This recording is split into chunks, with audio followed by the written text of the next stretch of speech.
Chapter 9, An Evening at Four Winds Point. It was late September when Anne and Gilbert were able to pay Four Winds Light their promised visit. They'd often planned to go, but something always occurred to prevent them. Captain Jim had dropped in several times at the little house. "I don't stand on ceremony, Mistress Blythe," he told Anne. "It's a real pleasure to me to come here, and I'm not going to deny myself just because you haven't got down to see me. There oughtn't to be no bargaining like that among the race that knows Joseph. I'll come when I can, and you come when you can. And so long as we have our pleasant little chat, it don't matter at might what roof's over us." Captain Jim took a great fancy to Gog and Magog, who were presiding over the destinies of the hearth in the little house with as much dignity and aplomb as they had done at Patty's place. "Aren't they the cutest little cusses?" he would say delightedly, and he bade them greeting and farewell as gravely and invariably as he did his host and hostess. Captain Jim was not going to offend household deities by any lack of reverence and ceremony. "You've made this little house just about perfect," he told Anne. "It never was so nice before. Mistress Selwyn had your taste, and she did wonders, but folks in those days didn't have the pretty little curtains and pictures and knickknacks you have. As for Elizabeth, she lived in the past. You've kind of brought the future into it, so to speak. I'd be real happy even if you couldn't talk at all. And when I come here, just to sit and look at you and your pictures and your flowers would be enough of a treat. It's beautiful, beautiful." Captain Jim was a passionate worshipper of beauty. Every lovely thing heard or seen gave him a deep, subtle inner joy that irradiated his life. He was quite keenly aware of his own lack of outward comeliness, and lamented it.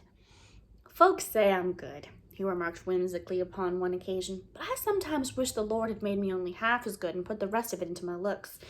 But there, I reckon, he knew what he was about, as a good captain should. Some of us have to be homely, or the pretty ones, like Mistress Blythe here, wouldn't show up so well." One evening, Anne and Gilbert finally walked down to the Four Winds Light. The day had begun somberly in gray cloud and mist, but it had ended in a pomp of scarlet and gold. Over the western hills beyond the harbor were amber deeps and crystalline shallows with the fire of sunset below. The north was a mackerel sky of little fiery golden clouds. The red light flamed on the white sails of a vessel gliding down the channel bound to a southern port in the land of palms. Beyond her, it smote upon and incarnadined and the shining, white, grassless faces of the sand dunes. To the right, it fell on the old house among the willows up the brook and gave it for a fleeting space casements more splendid than those of an old cathedral. They glowed out of its quiet and grayness like the throbbing, blood-red thoughts of a vivid soul imprisoned in a dull husk of environment. "That old house up the brook always seems so lonely," said Anne. "I never see visitors there. Of course, its lane opens on the upper road, but I don't think there's much coming and going. It seems odd we've never met the Moores yet, when they live within 15 minutes' walk of us. I may have seen them in the church, of course, but if so, I didn't know them. I'm sorry they are so unsociable when they are our only near neighbors." "Evidently they don't belong to the race that knows Joseph," laughed Gilbert. "Have you ever found out who that girl was whom you thought was so beautiful?" "No. Somehow I have never remembered to ask about her, but I've never seen her anywhere, so I suppose she must have been a stranger. Oh, the sun has just vanished, and there's the light." As the dusk deepened, the great beacon cut swaths of light through it, sweeping in a circle over the fields and the harbor, the sandbar and the gulf. "I feel as if it might catch me and whisk me leagues out to sea," said Anne, as one drenched them with radiance, and she felt rather relieved when they got so near the point that they were inside the range of those dazzling recurrent flashes. As they turned into the late lane that led across the fields to the point, they met a man coming out of it, a man of such extraordinary appearance that for a moment they both frankly stared. He was a decidedly fine-looking person, tall, broad-shouldered, well-featured, with a Roman nose and frank gray eyes. He was dressed in a prosperous farmer's Sunday best. In so far he might have been an inhabitant of Four Winds or the Glen, but flowing over his breast, nearly to his knees, was a river of crinkly brown beard, and adown his back, beneath his commonplace felt hat, was a corresponding cascade of thick, wavy brown hair. "Anne," murmured Gilbert when they were out of earshot, "you didn't put what Uncle Dave calls a little of the Scott act in that lemonade you gave me just before we left home, did you?" "No, I didn't," said Anne, stifling her laughter, lest the retreating enigma should hear her. "Who in the world can he be?" "I don't know, but if Captain Jim keeps apparitions like that down at this point, I'm going to carry cold iron in my pocket when I come here. He wasn't a sailor, or one might pardon his eccentricity of appearance. He must belong to the over-harbor clans. Uncle Dave says they have several freaks over there." Uncle Dave is a little prejudiced, I think. You know, all the over-harbor people who come to the Glen Church seem very nice. Oh, Gilbert, isn't that beautiful? The Four Winds Light was built on a spur of red sandstone cliff jutting out into the Gulf. On one side, across the channel, stretched the silvery sand shore of the bar. On the other extended a long, curving beach of red cliffs rising steeply from the pebbled coves. It was a shore that knew the magic and mystery of storm and star. There was a great solitude about such a shore. The woods are never solitary. They are full of whispering, beckoning, friendly life. But the sea is a mighty soul, forever moaning of some great unshareable sorrow which shuts it up into itself for all eternity. We can never pierce its infinite mystery. We may only wander, awed and spellbound, on the outer fringe of it. The woods call to us with 100 voices, but the sea has one only, a mighty voice that drowns our souls in its majestic music. The woods are human, but the sea is of the company of the archangels.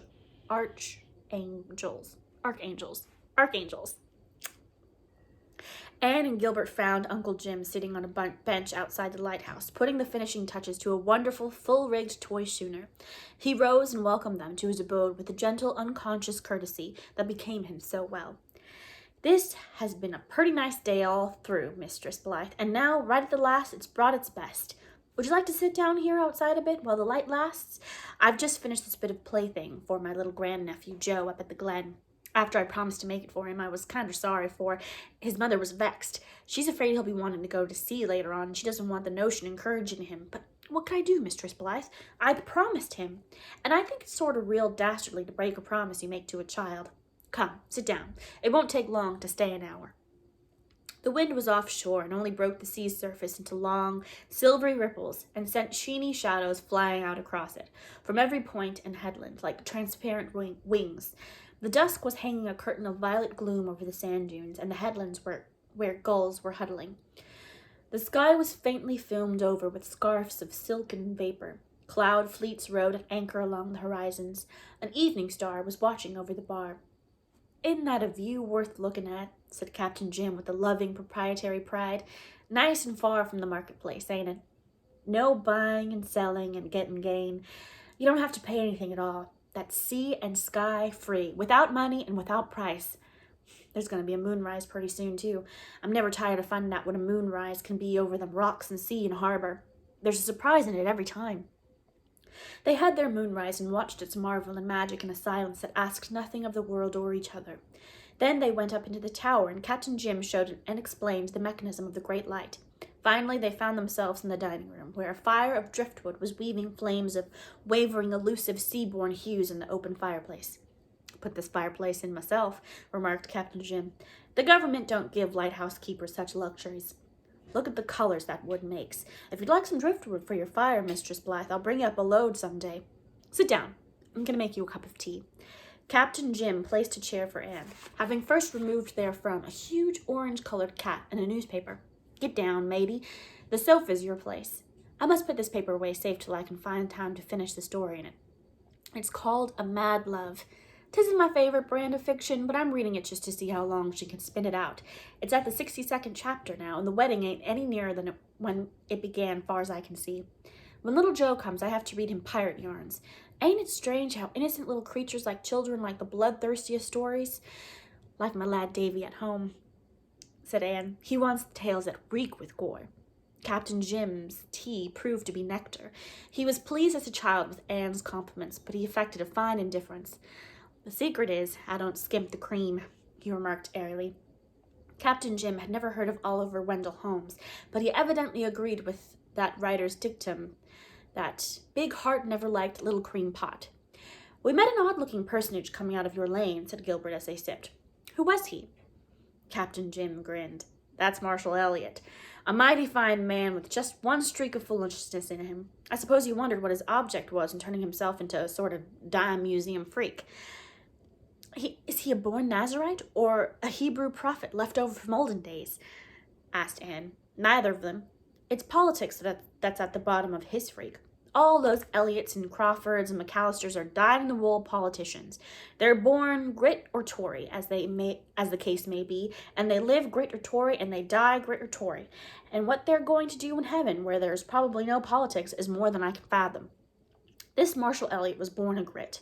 I'm a grit myself in moderation, but there's no moderation about Marshall. 15 years ago, there was a specially bitter general election.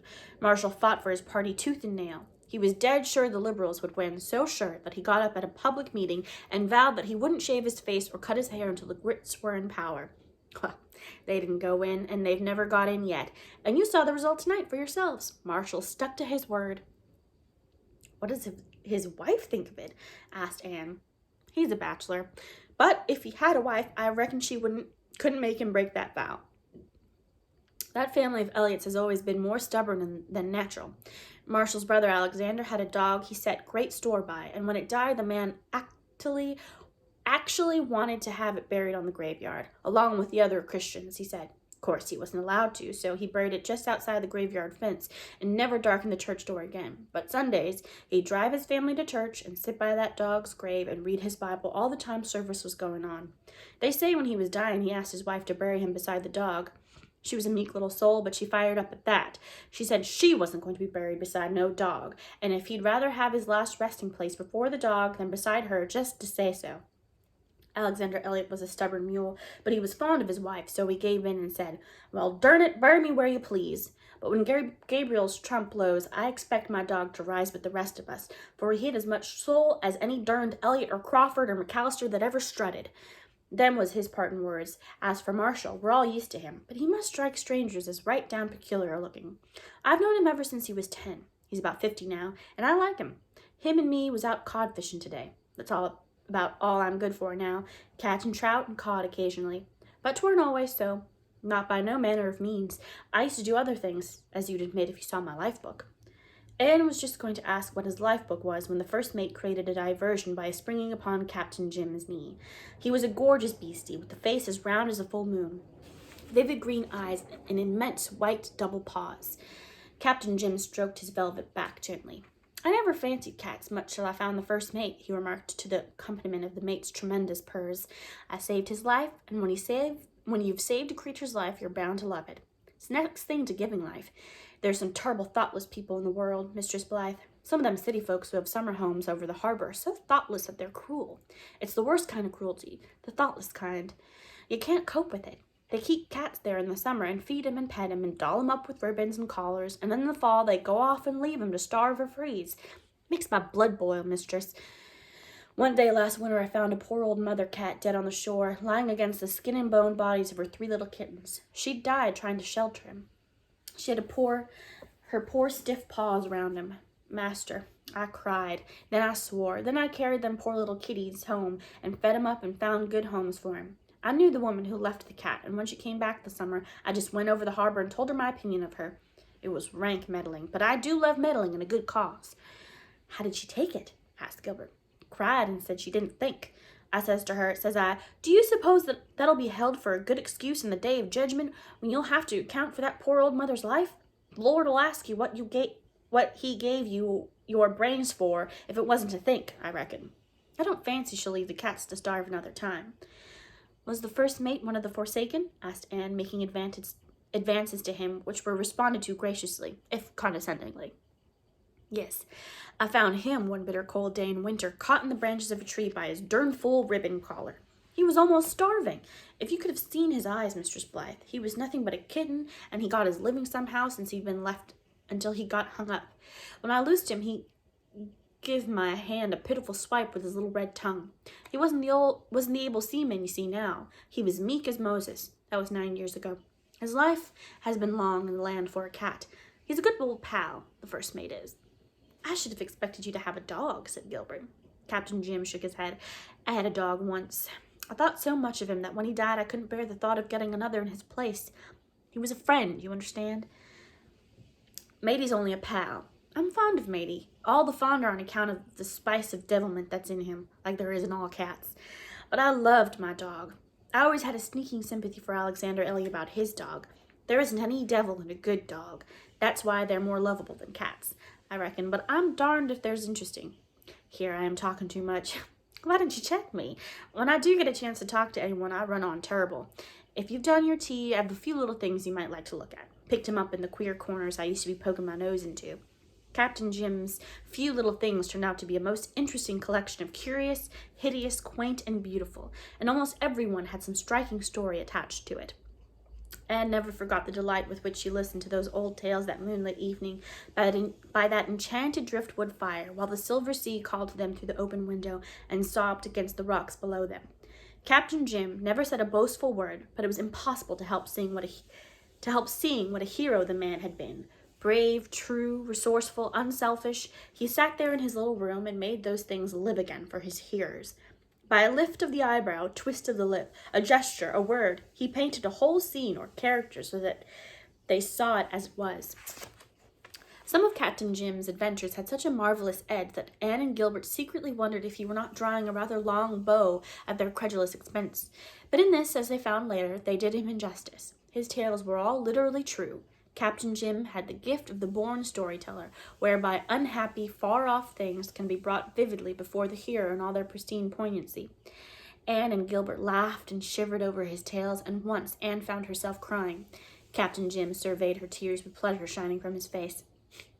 "I like to see folks cry that way," he remarked. "It's a compliment. But I can't do justice to the things I've seen or helped to do. I've 'em all jotted down in my life book, but I haven't got the knack of writing them out properly. If I could hit on just the right words and string them together proper on paper, I could make a great book. It would beat a Mad Love Holler, and I believe Joe'd like it as well as the pirate yarns. Yes, I've had some adventures in my time. And do you know, Mistress Blythe, I still lust after him. Yes, old and useless as I be, there's an awful longing sweeps over me at times to sail out and out and out there forever and ever. Like Ulysses, you would sail beyond the sunset and the baths of all the western stars until you die," said Anne dreamily. "Ulysses? I've heard of him. Yes, that's just how I feel, just how all us old sailors feel, I reckon. I'll die on land after all, I suppose. Well, what is to be will be. There was old William Ford at the Glen who never went out on the water in his life because he was afraid of being drowned. A fortune-teller had predicted he would be, and one day he fainted and fell with his face in the barn trough and was drowned." "Oh, must you go?" "Well, come soon and come often. The doctor is to do that talking next time. He knows a heap of things I want to find out. I'm sort of lonesome here by times. It's been worse since Elizabeth Russell died. Her and me was such cronies." Captain Jim spoke with the pathos of the age to see their old friends slipping from them one by one. Friends whose place can never be quite filled by those of the younger generation, even of the race that knows Joseph. Anne and Gilbert promised to come soon and often. "He's a rare old fellow, isn't he?" said Gilbert as they walked home. "Somehow I can't reconcile his simple, kindly personality with the wild, adventurous life he's lived," mused Anne. "You wouldn't find it so hard if you'd seen him the other day down at the fishing village. One of the men of Peter Gautier's boat made a nasty remark about some girl along the shore. Captain Jim fairly scorched the wretched fellow with the lightning of his eyes. He seemed a man transformed. He didn't say much, but the way he said it, you'd have thought it would strip the flesh from the fellow's bones. I understand that Captain Jim will never allow a word against any woman to be said in his presence." "I wonder why he never married," said Anne. He should have sons with their ships at sea now, and grandchildren climbing over him to hear his stories. He's that kind of man. And said he has nothing but a magnificent cat." But Anne was mistaken. Captain Jim had more than that. He had a memory.